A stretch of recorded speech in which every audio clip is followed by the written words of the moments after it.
मागची सुट्टी संपून आता नवीन सुट्टी आली तरीसुद्धा माझा ब्लॉग तयार होत नाही म्हणून लाजेने चूर होऊन आता ब्लॉग तयार करायला घेतला. पहिल्या दिवशी दीदीने दिलेला ढोकळा आणि थोडासा चहा घेऊन रेयांश नामक क्यूट व्यक्तीबरोबर गप्पा मारल्या आणि एक निनावी डान्स प्रकार त्याच्याबरोबर केला.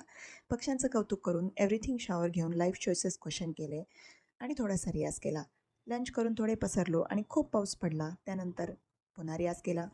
किचनमध्ये काम कमी आणि डान्स जास्त करून रेयांशच्या मित्रांना टॅलेंट शो करायला लावलं. आम्ही जिगरबाज बहिणी हॉरर सिरीज पाहायला बसलो. त्यानंतर गणलेल्या लाईफ चॉईसेसप्रमाणे ट्रायलॉजीमधल्या पहिल्यानंतर डायरेक्ट तिसऱ्या बुकवर उडी मारली. आमच्या झाडूसारख्या केसांना थोडा वेळ मॅनेजेबल करण्यासाठी सलॉनला गेलो. हापापल्यासारखं हे अळणी मटण खाल्लं आणि मला स्पॉईल करण्यासाठी माझी बहीण वॉफल खायला घेऊन गेली. दुसऱ्या दिवशी या कांडीने केस कसे बसवायचे त्याची प्रॅक्टिस केली. माझ्या आईचं बबल प्रेम किती आहे त्यासाठी हा प्रूफ घेतला आणि पुन्हा या क्युटीबरोबर फिस्ट बम खेळण्यासाठी खाली आले. 7-8 महिन्यांनी ही शेवपुरी खाऊन मला फूड गॅझम झाला. त्यानंतर घरच्यांच्या आसुसलेल्या कानांना तृप्त करण्यासाठी पुन्हा रियाज केला. प्रशांत कॉर्नरचा हा मोदक खाऊन या क्युटीबरोबर वाचायला आले. मला दुसऱ्यांदा स्पॉईल करण्यासाठी माझी बहीण नॉक नॉक या ठिकाणी मला घेऊन गेली. जिथे नॉक नॉक ते आम्ही खाल्लं. माझ्या ड्रामॅटिक एक्झिस्टन्सला वैतागल्याचा पुरावा तिने घेतला. दुसऱ्या दिवशी मी दादरला निघाले त्यापूर्वी तेरे नैना नैनावरती सलमान खानसारखा डान्स केला.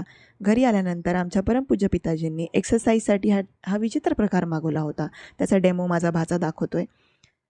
रात्री सगळे झोपल्यानंतर फ्लो नावाची क्यूटशी मूवी आम्ही पाहिली. दुसऱ्या दिवशी हे 2 प्राणी काहीतरी रेस्लिंगचा विचित्र प्रकार करतायत. माझा छत्रीचा दांडा या पिशवीतून बाहेर येऊन माझे ऑरा पॉईंट्स मायनस करतोय. दुसऱ्या दिवशी मी पुन्हा हाऊसमेड वाचत बसले. त्यानंतर माझी कझिन, माझी आजी आणि माझी आई गॉसिप करत बसल्या.